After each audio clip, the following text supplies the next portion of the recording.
प्रीतमपुर नाम के एक गांव में नंदू करके छोटा चोर रहता था। उसके साथ चंदू करके एक असिस्टेंट भी रहा करता था। नंदू छोटे मोटे चोरियां करता था और बहुत बार जेल भी होकर आया था। सभी को वह जान पहचान वाला था, इसीलिए वह कुछ अलग तरीके से चोरी करना चाहता था। अरे ओ चंदू, तुम कहां चले गए रे? जी उस्ताद, मैं तुम्हें लड्डू, जिलेबी और समोसे लाने के लिए गया। अरे तुम्हारा खाने का शौक नहीं गया अभी तक? कुछ अच्छा प्लान बताओ रे। इस बार हमें कुछ हटके करना है। कोई छोटा मोटा चोरी नहीं, कुछ बड़ी करके सेटल हो जाना चाहिए।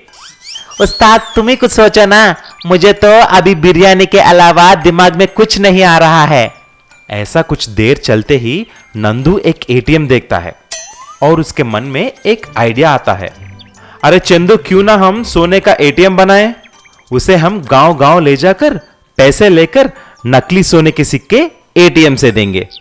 ऐसा हम बहुत सारे पैसे कमा सकते हैं और थोड़े ही दिन में अमीर हो सकते हैं। नंदू और चंदू ऐसा ही सोचकर उसके दोस्त राजू के पास जाते हैं, जो एक मैकेनिक है।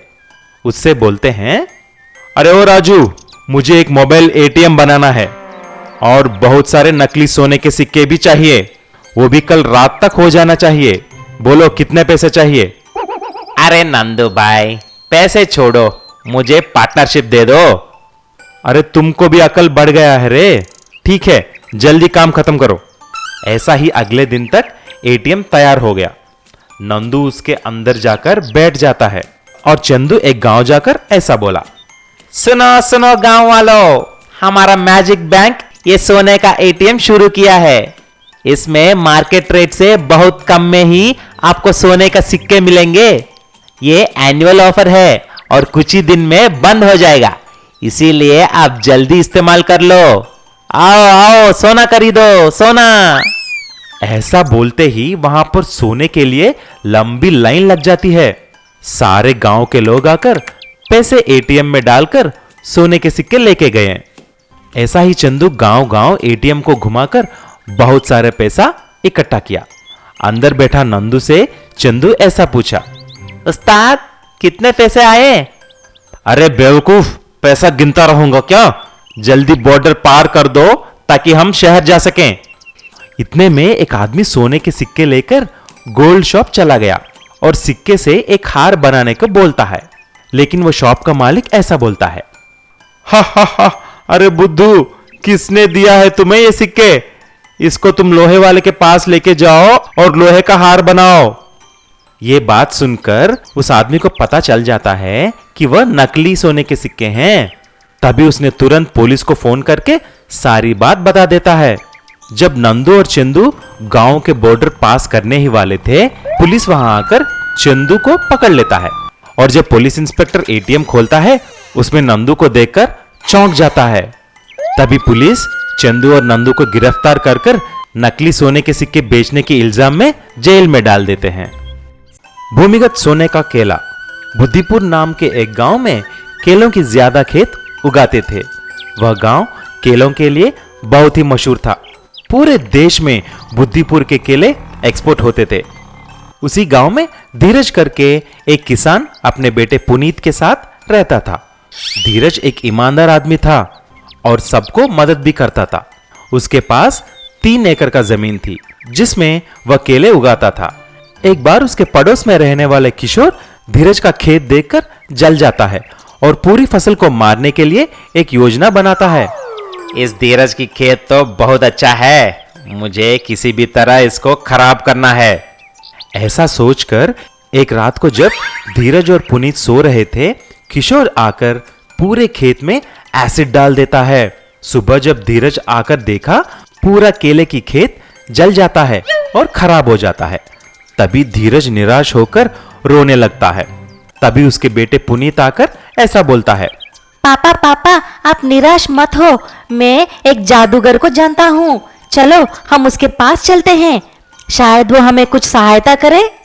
धीरज और पुनीत उस जादूगर के पास जाते हैं। जब वो दोनों उसके खेत के बारे में बोलते हैं तो जादूगर तुरंत एक जादू करके कुछ जादुई केले का बीज देते हैं और ऐसा बोलते हैं, देखो धीरज, मैं आपको कुछ जादुई केले का बीज देता हूँ। इसे तुम जमीन में गाड़ लो। ठीक 1 महीने के बाद जमीन खोद कर देखो, तुम्हारा जीवन हमेशा हमेशा के लिए बदल जाएगा। धीरज वो जादुई बीज लेकर घर आ जाता है और ठीक जैसा ही जादूगर ने बोलता है वैसा ही करता है। जमीन में बीज को गाड़कर खूब पानी भी डालता है। कुछ दिन के बाद देखा तो उसमें कोई भी पौधा नहीं निकला।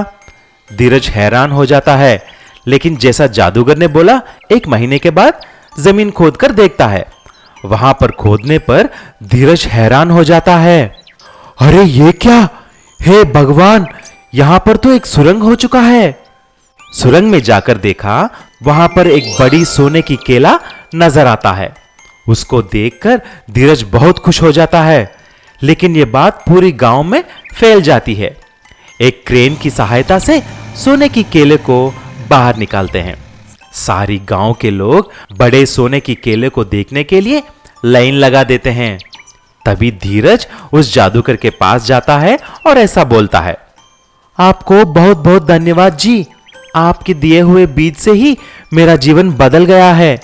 ऐसा बोलते ही जादूगर भगवान की रूप ले लेते हैं और ऐसा बोलता है, बेटा, तुम एक ईमानदार आदमी हो, इसीलिए तुमको वो सोने की केला मिला है। तुम इसी तरह काम करना और सबकी मदद करना। खुश रहो बेटा। ऐसा बोलकर भगवान गायब हो जाते हैं। तब से धीरज अंडरग्राउंड से मिला वह सोने की केले को बेचकर खुशी खुशी से रहने लगता है, लेकिन खेत में मेहनत करना नहीं भूलता है। मिनी ट्रक बड़ा आलू। रोजपुर गांव आलू की फसल के लिए काफी मशहूर था। वहाँ के आलू बहुत स्वादिष्ट थे। शहर की मंडियों में अधिकतर आलू इसी गांव से आते थे। गांव में बेजू नाम का एक आदमी रहता था। पूरे गांव में केवल बेजू के पास ही ट्रक था, जिसमें सभी किसान अपनी आलू की फसल लादकर शहर ले जाते थे।